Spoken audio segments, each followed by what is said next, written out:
Well, I think that's been a good time for us to live.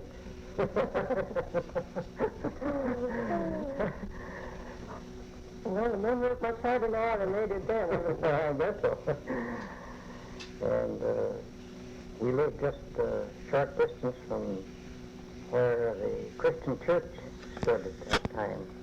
And I remember that church well there, the time they started it there. And it was a great Christian community there. It was called the Woodard District, don't you see? And I can remember going to church down there, and people at that time, they had oxen, and very few of them had horses, don't you see? And a lot of the old fellows used to come afoot and walk for 5 or 6 miles to attend service there in the morning, don't you see? And some of them would come, the old fellows, with their overalls on. And a fellow by the name of Johnson Lane used to come there. He tried to get there every 2 years to hold revival meetings, don't you see? He was an evangelist, don't you see? And he was a very nice man. He was born in the same county where my father was born, Wayne County, New York.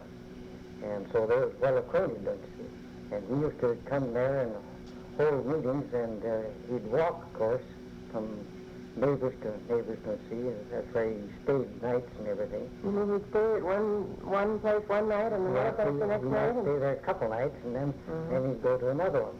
And he was a man, he didn't ask no pay, whatever. But they all took up a collection, of course, and paid him something, don't you, to pay his expenses.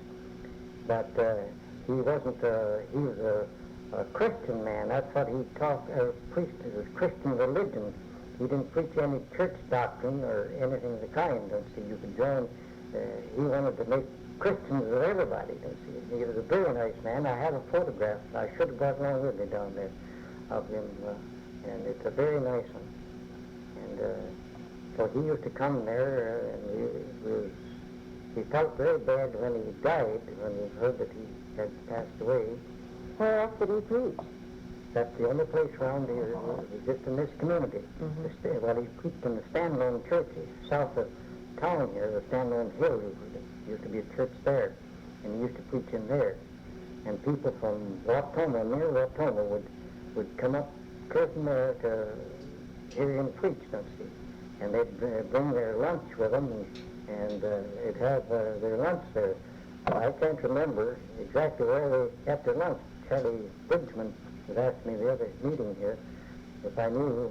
Well, I said, no, I don't know. I said, just where they did, but they got it anyhow. And, of course, that church was, I think, was older than the Christian church. And it had some very peculiar seats in it. There was a terrible high back, you know. You couldn't see anyone sitting in them. You'd look from the back, don't see. And Bridgman was asking me about them. He'd like to get a hold of one of them seats. Well, I couldn't locate any place where I thought he could get one, but then he wanted to find out what they would become of the church. Well, I told him where that went. I didn't at that time, but I thought before I got home, I should have known and told him. The next farmhouse, Ike Smith, bought it and moved it down there for barn. And I think part of it stands there yet.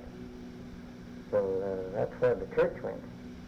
And of course at that time then they commenced to organizing churches. They had the church here, Methodist Church in Wild Rose, and of course then people got to coming down here to church, and those churches, well, they run the Christian church for many years there. They had a real regular preacher there, and they had barns there for horses and everything out there.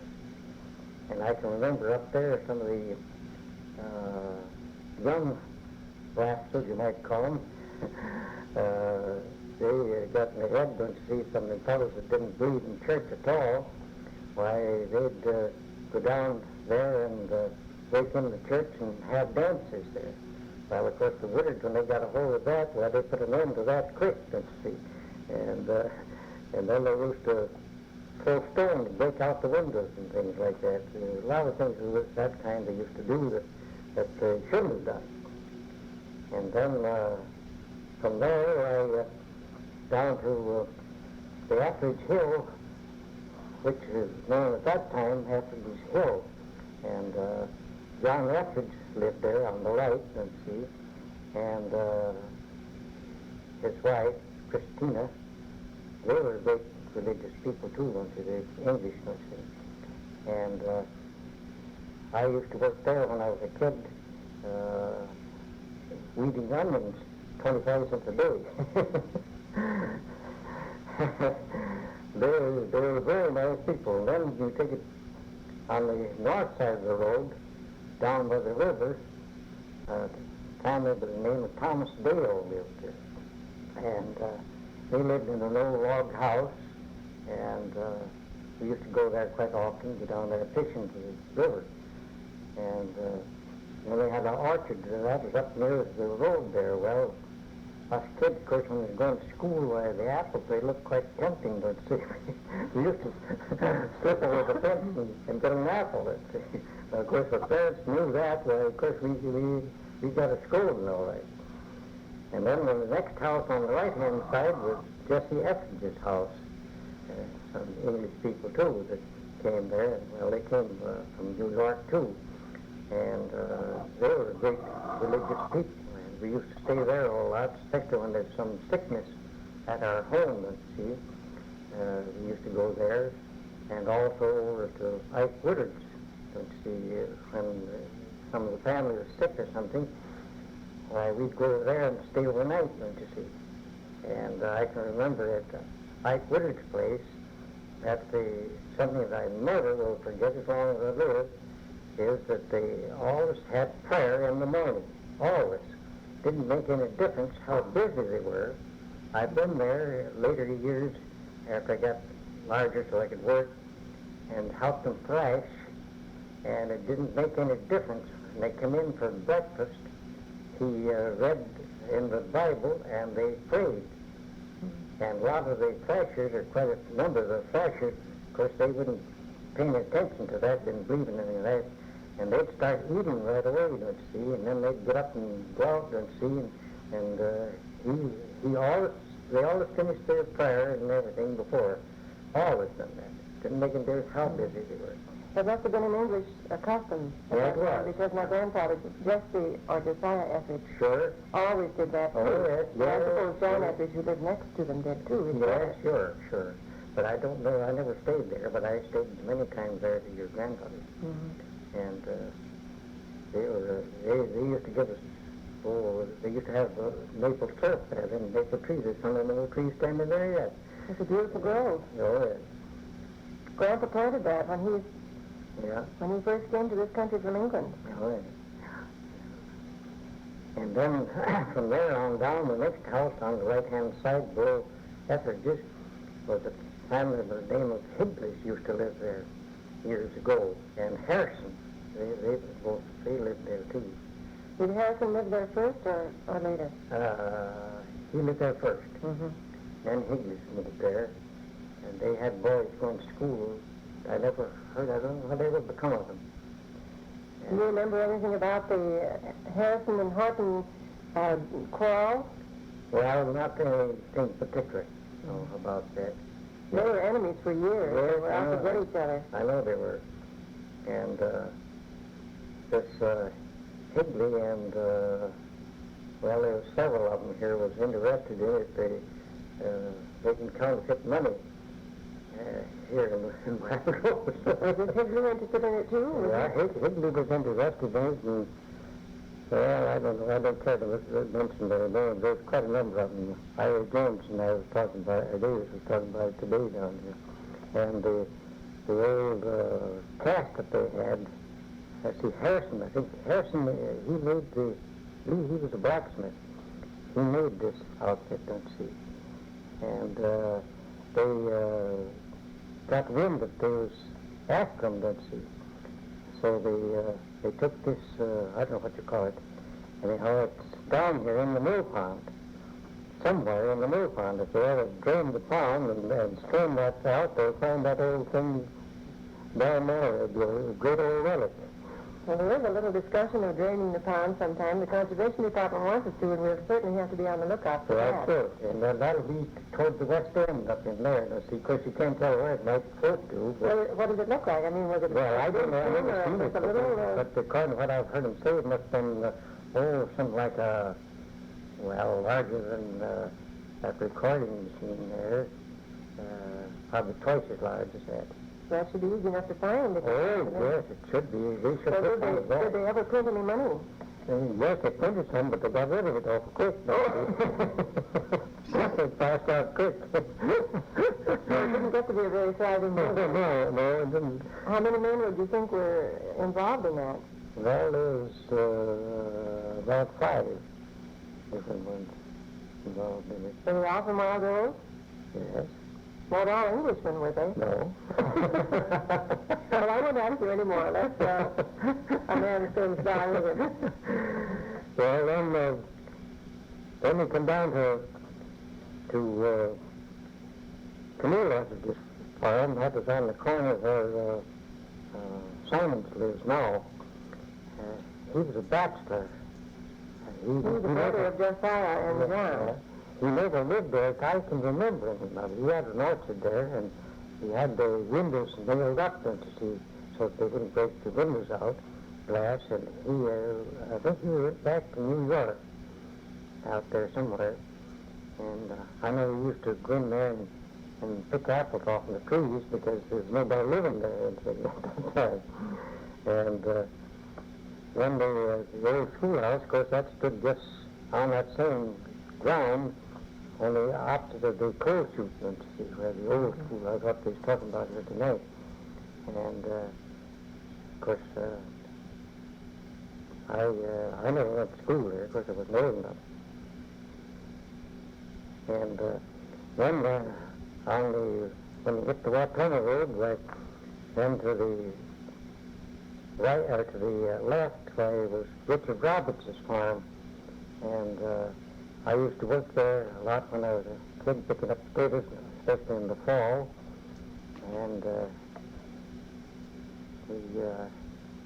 I remember they used to have a lot of peacocks there, and we used to have a big time with them and chase them, try to get some of the feathers, but we couldn't ever catch them, catch them off guard.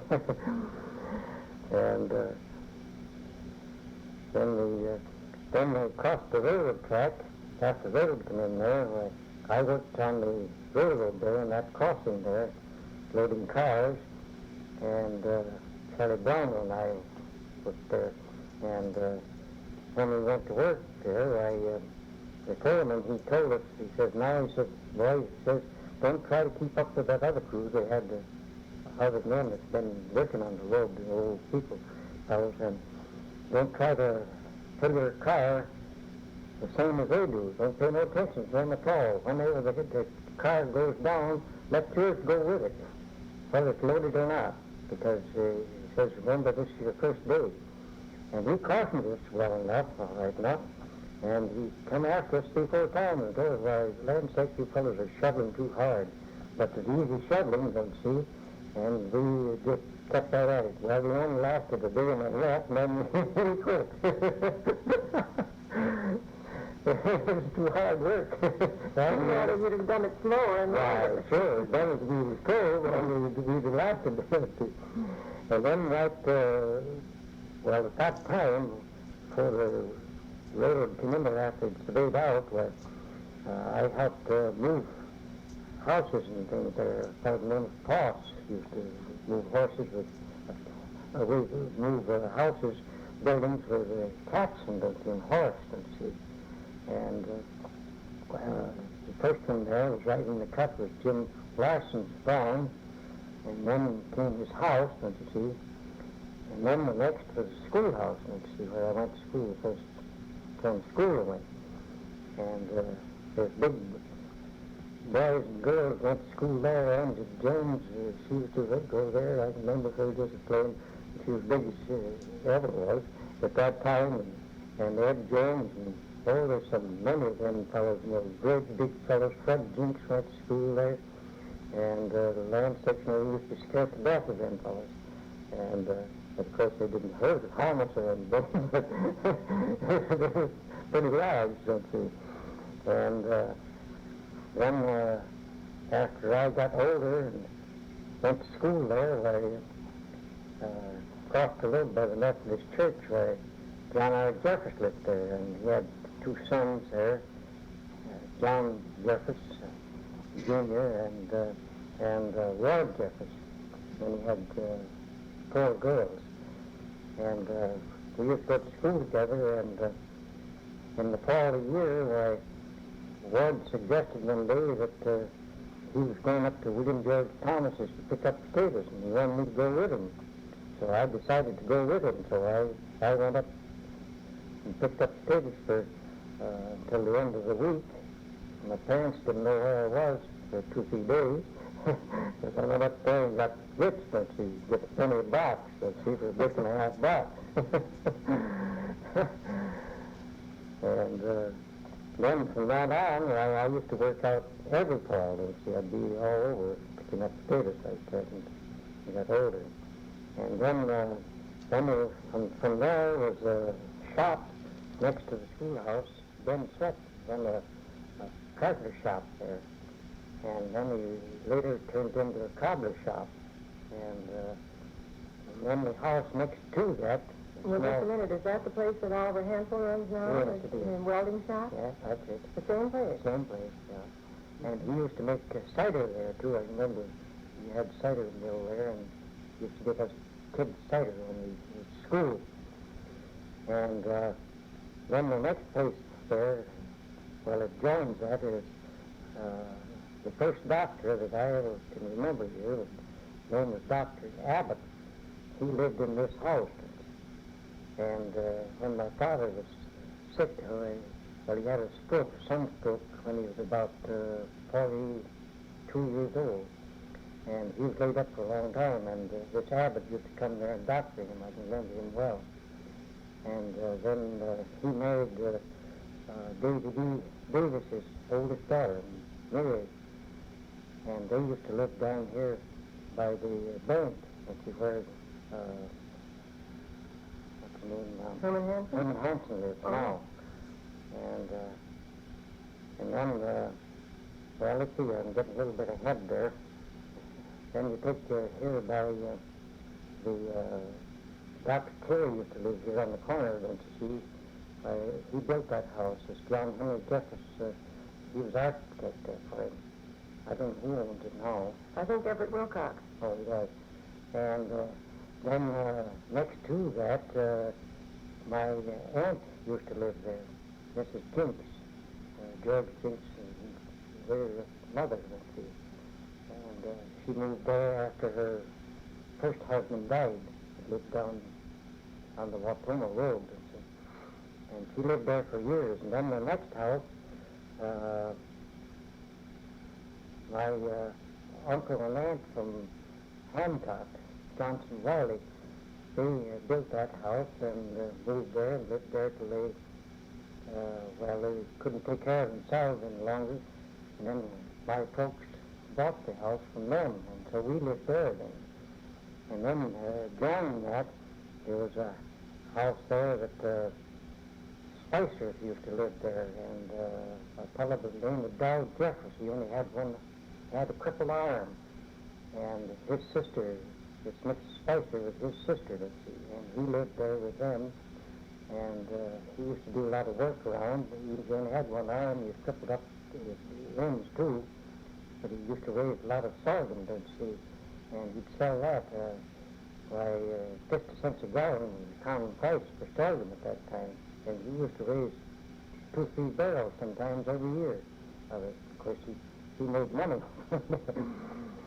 And then later on, John Hart bought the place, and see, after these people died, John Hart bought it, and they lived there, well, they lived there till they passed away. And see, that's Elder Hart's, Jim Hart's folks. What stands there now? The Village Hall? Yeah, the Village Hall. Yeah. And then the next place was Jinx's carpenter shop. Big red building there. They used to do carpenter work there. They'd make sleighs and wagon boxes and everything like that in wintertime, they'd see. And in summertime, they'd work out and see building houses and things. And then from there was, the next building was a fellow named Dick Sage. Used to live there. He used to make caskets. Well, they mentioned something here tonight, something about that. And he had a little blacksmith shop just below that. And they used to live there. The house was right up to the sidewalk.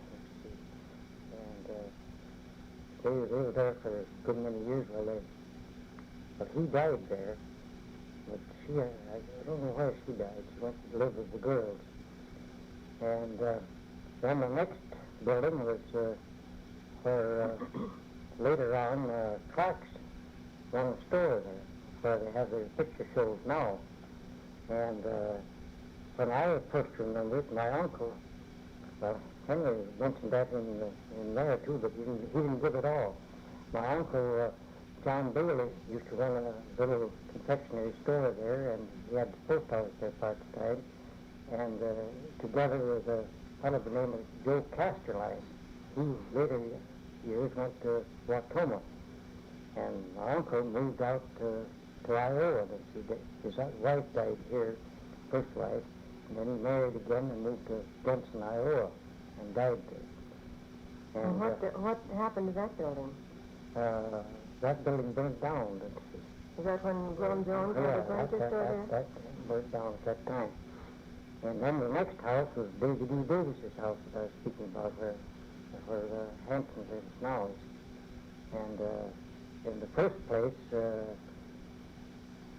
before he lived there, a fellow by the name of Fisher used to run a shop there, a blacksmith shop. That was mentioned too here. Carpenter shop and blacksmith shop together. And then he sold out of there, and then it was changed. My brother, Henry, he did quite a report on that, but he didn't give them all, you see. And then he was, then the next place was John L. Evans, let's see, that's where the restaurant is, that restaurant sits on the town line there. And then that was sold, remodeled, fixed over into a restaurant. And there's a barber shop built there too, a small barber shop where the first bank was done business there. And see, while they're building this other bank, let's see. And I think there's a picture here somewhere. I think I showed somebody here of that little building, let's see. Well, I was under the wrong impression, and I thought that Masthead Restaurant used to be the first hotel. The Masthead Restaurant. That is a restaurant now, it's empty. Oh, no. That wasn't the first hotel. No. It was just one. I'm glad to be set right on that. Just one upright building there, don't you, where John L. Evans lived there. He bachelors there. I remember that. Well, thank you. I'm glad to know. And then Bob Ross bought in there and built it was timber saloon, supposed to be, but it turned out to be a saloon. And then from there down was the hotel, let's see. At that time, Gordons used to run the hotel there at that time, John Gordon's, and then later on their daughter, Elsie, she took it over after they died, and then she married a fellow by the name of Rube Barnhart from Watoma. And they had quite a lot of trouble there with them. They run the hotel, of course, and most generally some drinking going on around there, and they used to accuse them of having liquor there. But I can remember when they scouted the place there, the liquor doors found, but they didn't find anything. They had just carried it somewhere. They got rid of it, so they got out of it. Maybe that's in the milk pond along with the cigarette. And then across the street was what was known at that time Grange Hotel, Grange Hall. They used to have a Grange here, and Culligan's, I think, owns the building now there, and it's where had the furniture store too. Yes, and Oscar Holt had his store there. And then later, after the Grange Hall, Grange people gave it up, why it was made into a cheese factory, and they made cheese there. And a fellow named Frank Clark from Chicago used to make cheese there. He used to come down to Silver Lake fishing a whole lot. And I can remember being in the restaurant when they made cheese there, because I was pretty old. And of course, across there by Grinch's stand where he keeps his gas was where this Winkle photography car sat, let's see. And then right west of there was Smart Store, let's see. Oh, Winkle didn't have his office upstairs. His No. Just this is one story. Skylight they had in there. Well, I've been a good many times. It's a little bit of a building, is that it? Well, it is. It was on wheels, don't you? Like one of these, like some of these tourists, they have, don't you, when they go hunting and what they know. It wasn't up to the outfit. But he had fixed up quite nice in there, and I went there and had pictures taken. Well, he must have been in business there for quite a while, wasn't he? Well, he was. And he also, I guess, had a shop in Wautoma. He went down there for some time. And I don't know. I think George is mistaken on where he thinks it's the Smart Store. He thinks it's the hotel. And if I could take him down there in the daytime, I think I could prove it to him. Because it couldn't be Smart Store because this photographer sat right in here, don't you see, right in the street. And Smart Store was right over here, let's see, on the right-hand side of it. And you see, if Smart Store was over the other way, that would be on the left-hand side and across the street. Well, of course, that's all torn down now. That's spiced out sometime. Yeah, that's all torn down now, isn't it? Yeah. Oh, that's moved away. When we first started business, we had our little store in the old Smart Store building. Yes, I remember. Fred Clark had operated it there until he died. Yeah. And then we bought the store and operated it until... Well, I used to work for Clark Brothers when they run the store here. I used to team for them. That's for the radio team. We used to make trips to Plainfield sometimes every day through the week after freight. And walk at Berlin and Waupaca. They were nice people to work for. Were the relatives of the Clarks who live here? No. No, except Boyle. Because Boyle's Fred's son, see. Oh, then they are. Then I thought you meant these other Clarks. No. I mean Fred and Frank.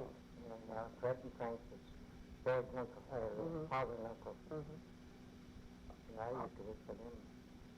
And you had hauled all of the merchandise from... Yeah, we had a big team, let's see. From where, Plainfield and Waupaca? Plainfield and Waupaca and Berlin. When we made a trip to Berlin, well, we'd take 2 days for it. And so you'd haul eggs down there, and beans and everything like that to go. And used to sell down there, and then you'd take 2 days for that trip. But Plainfield and Waupaca, we went back 1 day, but it's a long day sometimes. I went across the prairie up there sometimes when, in the wintertime, when there was no roads, whatever. But I got through anyway. What kind of a sleigh did they have? Oh, they had these, different kinds of bobsleighs and these. Some of them had 2 beams in front, and some of them had 1. Let's see, it was made different. And then Clarks, they had a driving team. They were Western horses. They were pretty popular. They'd run away with the drop of a hat. And one Christmas, it had been snowing for a whole week. The roads were plugged up. Oh, it was terrible. And they couldn't get their Christmas goods down from Plainfield. It was in Plainfield in the depot. And so on Christmas morning, Frank says to me, he says, do you think you could take the little team and go to Plainfield with the bobs? We had some of these light bobs, don't see, and get some stuff you could fetch home of candy and stuff. We didn't have a bit of the Christmas candy or anything like that. And well, I said, I can try it. And Mrs. Clark, she said, oh, my goodness sakes, don't ask him, don't, where the roads are and everything. And them horses, land sakes, they'll run away with them, because they'd run the first thing they'd get chance. Well, that didn't bother me any. I don't mind. Well, if I get them into the road, well, they can go right just fast they can go. Well, when we first started out, Mrs. Clark gave me Frank's big fur coat, big sheepskin mittens. Oh, it was cold.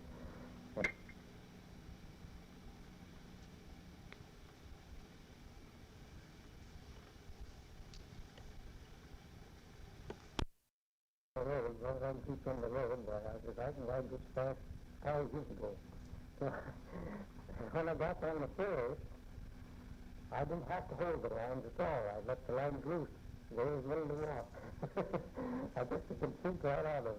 So I made the trip and got back here, and so they had some planned and stuff for the Christmas trees and everything. And there's quite a lot of experience with it, all right. And then on this side of Charlie Smart's store there was the hardware store. Barton Hart's built that store there. I worked for the Radley brothers, had the contract. I worked for them. I laid that floor and came there to do. The train was there, except in just one little spot where they put in a new floor. Well, that's still a hardware, isn't it? Yeah, still a hardware. Barton Hart, they moved to, Bard died, and the Hart died, and then Bard moved to Indiana, I think, down there, and then he's dead now. And then it was operated by Ed Leopold for several years. He was a nephew of Mr. Hart. Mrs. Hart. And most of the village here was a farm here. Don't see. At that time, I can remember when this was all farmland into here, fields where these buildings are sitting now, and where the mercantile, that's why John Davis, big John Davis used to own the farm, and he had a big barn there, and big machine shed, and his house sat over there where the oil station, what oil station is that? St. Clair, it's City Service? City Service, yeah, station. And that's the old house, John Davis' house. Is that the only house he had, or did he build a cabin like most of the others did? No, that's the only. He started right in with a house. Right in there, yeah. Well, that was quite an imposing building at that time, I imagine. Well, it was, oh, yeah, sure. We used to think that was an awful house there. And I can remember his first wife died, and then his second wife was a beagle. He married a beagle. And he used to have, well, he had two sons there, and then he had two girls, Mabel and Leanna. We went to school together, and Garfield, David. And he used to have a great time with Garfield. He was pretty wild and see, and of course the fellows around here in days where they'd put a young fellow up for everything. And I remember how he used to, the old man used to get so mad at him, and he would say, "By Garfield, you just don't you do that more." He just that works in there. The first wife was from Scotland, wasn't she? I think she was. Yes. Yeah. I don't remember her. And then on the way up, of course, then on the other side there was Clark's store. Greta Roberts had a millinery store there. She where the bowling alley is there now. She owned that.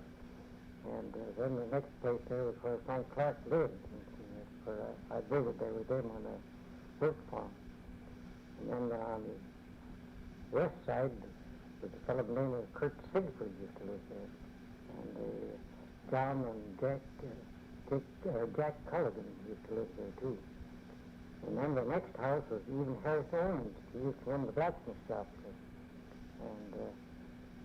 And then that makes me think, Henry and his brother was talking about the fair going to be down to Waukegan. Well, that's true, but he used to attend it. I never did. I missed a good many times. But in the fall of the year, I found Heidi Davis, as well as of this time of the year, just a few days before the fair was on this weekend, I said, the Welch up here, they was fixing up their buggies and harnesses, polishing them up, greasing their harnesses and brushing them up, and we wanted to go down to Watertown and we could have some nice driving horses and the house get down there. But they'd have new buggies and out they'd paint the buggies up and there. Everything was all up in style at that time. I have laughed about that lots of times. But he was talking about them having two, well, he remembered there's two racehorses here. Well, there was four of them here. There's the Foxy Owl that Packner used to own, let's see here. And he was a pacer. And then Will Hughes, he owned Hooplo. And Hooplo, they used him for a driving horse a lot. And I probably shouldn't say this because he's dead now, but State Patterson and I used to go to Saxville to see the girls, let's see. And they went down there to see his wife, and I went down there to see mine, which afterwards turned out to be mine. And we first went together. And that didn't work out so good because one was ready to come home before the other was. So then I had a nice driving horse, and so I drove my horse, and so he hired a Tupelo to he was a race horse. And so then when he gets coming home on Sunday night, one or the other would catch up to the other one near the Ocean Hill there. Well, if we did, when we caught up from then into Wild Rose, well, then we had a race. You go home first. Who won? Well, we were pretty even the whole time. I had a horse that could step pretty good, too. But this race horse, just as soon as you pull out, well, you wouldn't have to say anything because Landfix, he knew you right there, and away you'd go. And at Watertown, at the county fairs, well, there's quite a few attractions there that my brother didn't go, that they used to have there. I was a good pub, but some of them I won't mention at all, and it was illegal. And they used to have Scobie down there used to have a running horse, Barney Arrow. He was a clipper. He would win every race there was around. He was a good one. My cousin used to ride him quite a lot. And then later years, after he passed out, I can't think of his name now. He had a horse that he had traded and got, and he wasn't supposed to be a racehorse, and he had the heaves terribly bad. And he doctored him up to the heaves, and if he didn't put him into the races, he could run pretty good. And he won a lot of those races down out of Watertown, and just a green horse, don't you see. And Henry didn't mention anything about those. Well, I don't know if any of you used to have anything more, because the Methodist church there, then I can remember when that was first built, it's been remodeled many times, and I used to go to Sunday school there when I was a kid, and used to come down there Sunday school barefooted, that stuff. People hired up, didn't you see?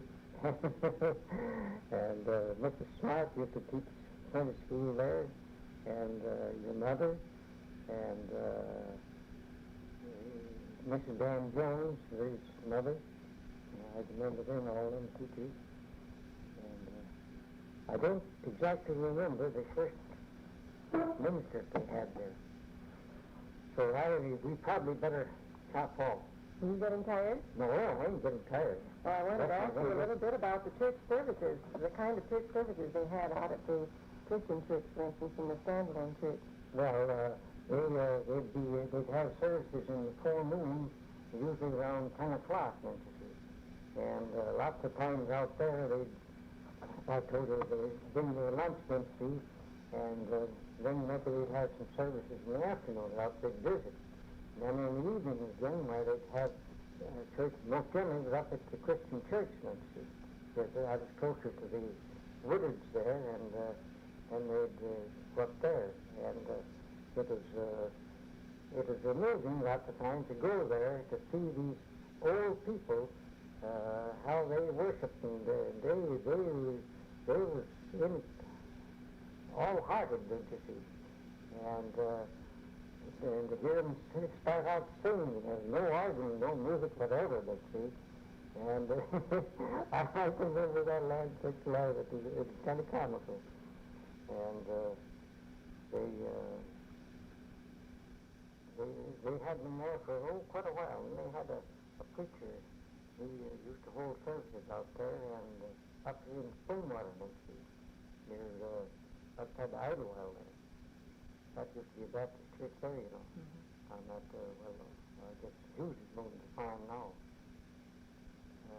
Dad Jones did own it, and John Hughes owned it. I think John Hughes owns it yet. And Tommy Jones, he used to, he owned it there for quite a while before he came to Saxville, before he got the mill. And then down at Silver Lake, where, of course, when we moved down there, that was kind of in the wilderness at that time, all the way down there to Silver Lake, there's woods on each side of the road. And I remember when we lived west of Wild Road, my mother used to take the oxen and wagon, and us kids go with her down to Silver Lake to pick blueberries. And blueberries at that time was just as thick as they could be all over the tree. And we used to go down there, and it was nothing to go home with either a wash tub or a boiler full of blueberries, nice blueberries. So I remember that well. And you could take the oxen, that's quite a little way to go with the oxen, don't you? And I drove oxen in the south. I colored corn with them, with a single yoke on. Were they awfully slow moving? Well, quite slow, but some of them would step along pretty good shape. And I can remember when we moved up west of Rose there, that was new land, as you see, and it's breaking it up. And some fellows used to break for us up there. They had 5 yoke oxen strung out, and see, on a big plow. And I tell you, it was a big plow, too, as long as it makes the table there. And they cut some awful wood. They cut it up to 8, 10 inches. They'd go right through it. And oxen, you know, they 5 yoke of them, there's quite a lot of power there. And those fellows that done that breaking, their name was, one fellow was Jim Gunderson. He just died a few years ago at Waterloo. And Albert Hansel, he's been dead for many years. I remember them well. And I wish that, at that time, of course, we didn't take pictures and things like we do now. But I would give anything if I had a picture of those oxen strung out there on the plow. I can see them yet today. Did one of the blacksmiths build the plow here? I suppose they did. I don't either here or Waterloo, don't see. Of course, Gunderson and then Hansel, they lived about halfway to Waterloo, don't see. So they might have had it done in Waterloo. Now, when you say 5 yoke of oxen, do you mean 5 oxen or 10? 10. 10 oxen. So 2 yoked together. You ever see the yokes? Yeah. We used to have one at the farm. I don't know what happened to it. Yeah, I know we used to do it. Fools would let it go. That people come and beg for him and put him on the bottle. Now, I was in Waterloo here a couple of years ago. Well, just as long as that, when they had that big dams down there that time, cavalcade. And, of course, they had oxen there at that time. And I was talking with Dad Jones about oxen, and he says, he says, I drove oxen myself. He says, I bet, he says, that I could hitch up the ox team today. Well, I said, you should.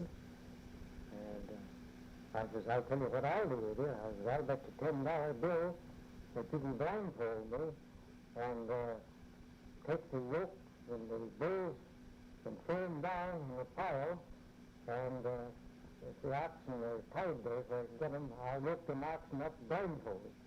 He didn't dare to bet with me. Well, what kind of a contraption was a yoke? Well, Describe it for posterity here. Well, you see the yoke, it's built kind of up on curve here, don't you see? And it runs down kind of like that, don't you see, through the center. And then here is where it's cut out there, don't you see, carved out of there.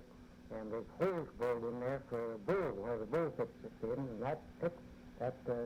where that bull is in there, that put that over the back of the oxen's neck, don't you see? Well, how did you put it on? Flip it over their heads, or did you put the yoke on the neck, and then take the bull and take your ox by the horn and lead him up there and stick that under his neck and up through the hole there, and they had a key they put in there to hold the bull in, don't you see?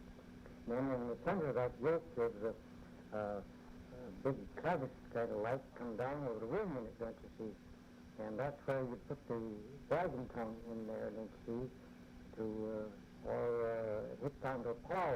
You use a chain from there, don't you see, for them to pull by. But they had more power than anyone really thought they did. Seems that they would have been awfully uncomfortable with that weight on their shoulders. Well, yes, they used to make their necks sore at the time. They used to be careful about that, grease their necks. And at that time, the farmers didn't have much of any grain. Some of them had a little ear corn or something like that they would feed them. But at night they'd turn them loose, don't you see, and they'd have to go and put their living through the woods, don't you see. And then in the morning daylight, while one of them fellows that was driving them would go out looking at an oxen up, and they'd have to go 2-3 miles to find them, don't you see. Then they'd yoke them up and go to work. Did they have even good dispositions? Oh, yeah. Oh, pretty good, yes. Most of them were pretty good. Once in a while we get hold of one that was a little bit lazy. And of course they had great long whips, don't you see, and they used to tune them up a little. No, it was quite interesting, all right, and it would be especially now. I wished I was younger, living on a farm. I very yoke lodge. And I tell you that now, I'd be busy, because every time there's anything going on, even there, I'd be there with a covered wagon to see with them oxen. It'd be quite a sight. Oh, yes, it would, sure, it would be, sure. What other things do you think of concerning the way farmers tilled the soil and the equipment they used? Well, at that time, they planted quite a lot of potatoes around here, and they always dug the potatoes by hand with a fork, 6-stone fork. And most time they would, in the fall of the year, some of the farmers would have 10 to 20 acres of potatoes in. And of course, they was all handwork, so to speak. And they used to men come in here from Burley, Marketing, and all those places, and Rapids, every fall, they'll see the big potatoes. So they'd come down here, and they didn't have to be in town very long before they'd have a job, don't you? Maybe 2 or 3 of them go out to one farmer, big potatoes, maybe for 2 or 3 weeks. Well, then when he'd get through, maybe some other farmer like me would speak to him, and they'd go there. So they put in quite a lot of time. Mm-hmm. And the going wages at that time was, you had to be a good man if you got $1.50 a day, and that was 10 hours a day, not 8. That was 10 hours a day. And then later they got I quitted over here. He invented some kind of a strap that they put onto a fork, fastened on the fork that you'd bear down, you could do like this, don't you see, on the ground, and lift the potatoes out easy. Some of them liked them. I didn't like them so much of them. And the other way, you'd have to lift them up with the main strength, don't you see. But you didn't notice it so much. It must have been a lot easier doing it with a 6-tine fork than a 2-tine, which was the kind they first had. Yeah. Well, they didn't have many potatoes at that time. No, I suppose you're right. No, not very many. No, it was quite interesting. It would be interesting to go through that now, after we have seen the modern times, and to see how we used to work it at that time. Well, that's why we're doing this, so that we can have a record of how they did things. One time, living left of Rose there, and my folks went to Watoma. We used to go down there, drive down there to the auction, see, to do the trading, the Truth and Store down there. I remember the old fellow. What is before there was any town here? Yeah, well, I guess it was a little town. They're not very much so. And, but they figured it's a bigger town, and they had the grist mill there. They used to take rye down there and just get ground for rye flour, see. And, of course, they couldn't do that here. And that's one of the reasons to take them down there. And Truthful, I remember him now. He used to give us candy. I see that kid down there. And he had great long pictures of I took his picture off the news. I saved it somewhere. I think it's times in the mail down there, Walker's. Because Walker, he got a lot of that stuff in his office there. One time I was in there and looked it over. And of course, Walker, I knew him, too. And one time the folks went down there, I was going to tell you to Watoma. I wasn't along. I don't know what the reason. But Lewis, my brother, one brother, Lewis and I, he was along with him, and they got in Fry time, and she Fry's bound to his bed, and they got down there to the mill pond at Watoma, and the oxen decided they wanted to go into the water, and so they went into the water. They were out, so the wagon box was filled up with water, and my mother but they finally got him out of there. Somebody came there and helped him. Got him out of there. Well, it must have been pretty strong-willed. I remember hearing my grandfather say that when the oxen decided that they'd had enough of flowers they'd take for the brush, and that's what they were doing. Sure, that's right. They would do that. You had to, you most only man that handled them, a lot of times had a rope on and he'd walk around to the side of this one, see, so they didn't get that chance to see the one whistle. But they used to have some good times anyway. They didn't use reins on them, did they?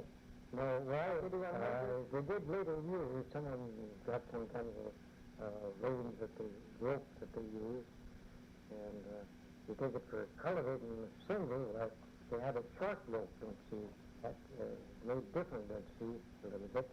And then they had the rings on the end of that, and see where you hit a chain they used for a trace at that time, then you hit it back to the cultivator. One on each side of the one on each side. Yes, I cultivated it. And so you wouldn't cultivate quite 10 acres a day. Do you remember how your mother used to keep house? I mean, what were some of the chores that she had that we don't have now? Well, I tell you, she didn't have things to do with like we do nowadays, and their dishes and stuff was very, very scarce. They had to get along with the least they could, because at that time, you see, there was quite a big family of us, 7 of us, and then my father being sick, don't you see, and then being on that new land there, why, it was pretty hard going, all right. And, I know that I remember they used to be back and forth. I never do it yet, I don't know. I don't have to think not so much, because they got everything handy, right? If a neighbor would run out of, say, sugar, well, maybe send over to the neighbor and borrow a cup full of sugar, don't you? And then when they went to town, they'd go back. And the same way with eggs. Buy a couple of eggs or something like that, and they'd bring them back. That's the way they used to get along. And I can remember one dish that I was eating with myself now. I remember when my mother made that, and the lamb sex, we used to think a lot of that when us kids got a dish of that to eat. It's what she called at that time money pudding, it's made out of flour and milk, it's a little sugar in it. And I tell you, it was delicious. You take and cook that. And this Johnson Lane, he used to like that, you know. And I remember when he was there, he used to stay there quite a lot at our place, to preach. And well, preachers didn't like that. Well, you just remember like that, but they didn't come the second time.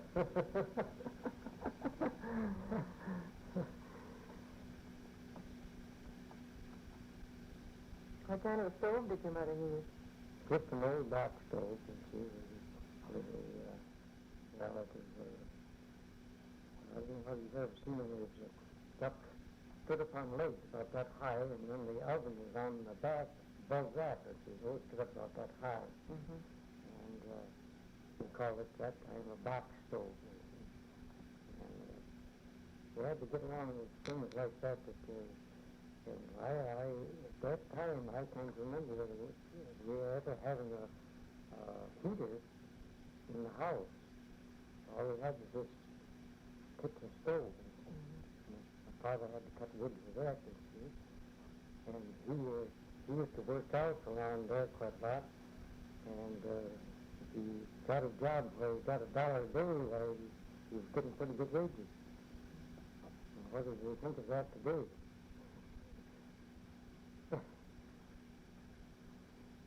Do you remember when the mill started? Well, I don't remember exactly when that started there. It started before Jim Larson came here. It had been running then some, but Rodney Modish, I should think, would have some record of that. Holden, if there's anything of them around here. No. I think some of them might have an idea. But I can remember my father used to go down there when Jim Larson was there, and with a scraper that she would scrape out in the, where it fill up in the river there by the mill. And they used to have to scrape that out so that to get a better fall of water. And I used to come down and play with Will, and I used to have a big time around there. And I can remember that Jim had, under the mill there, at that time, see, they didn't have these crushers and things, you see, and they had shellers, you see, they shelled corn with. Well, part of this corn was dirt, and see, it couldn't shell very good. And he had, one time, I guess he had 15, 20 hogs, and the great big hogs, and they was feeding off from this corn, and see, it went through, don't see, the farmer's been there, and see, he was getting his hogs fed free, don't you see? And they were great big fellows. I never used to look down through a hole around them, and my gracious pictures of those big It was just the corn that went through. Yeah, that's all they got. And the water, of course, was plenty of that right there for them, and the corn and water is all they got.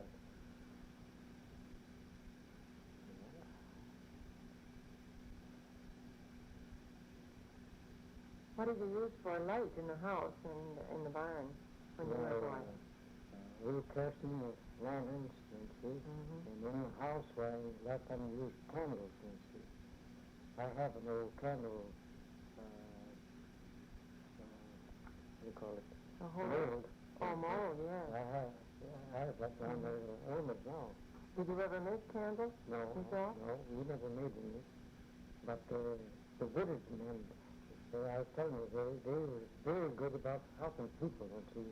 When we poor people around, they'd go for miles, don't you, to help them and to take things to them. And they used to give my folks candles, don't you, they'd make them, don't you. He was an old Civil War veteran, don't you see, and the old man was.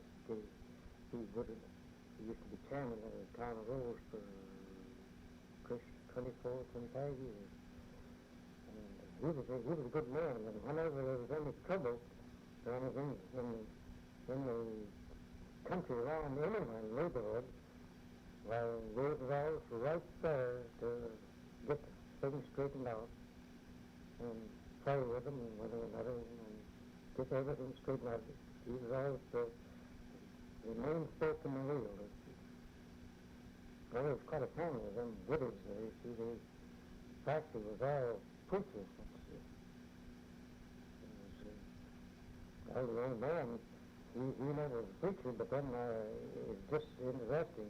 He's going to have him get up and preach. He could preach a pretty good sermon, too. And then, well, his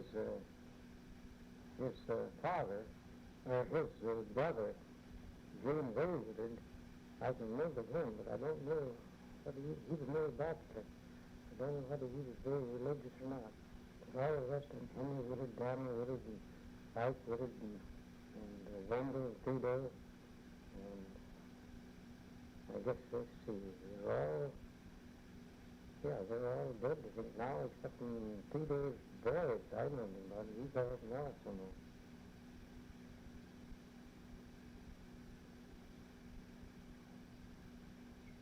Now, when I was a boy, I used to, Peter,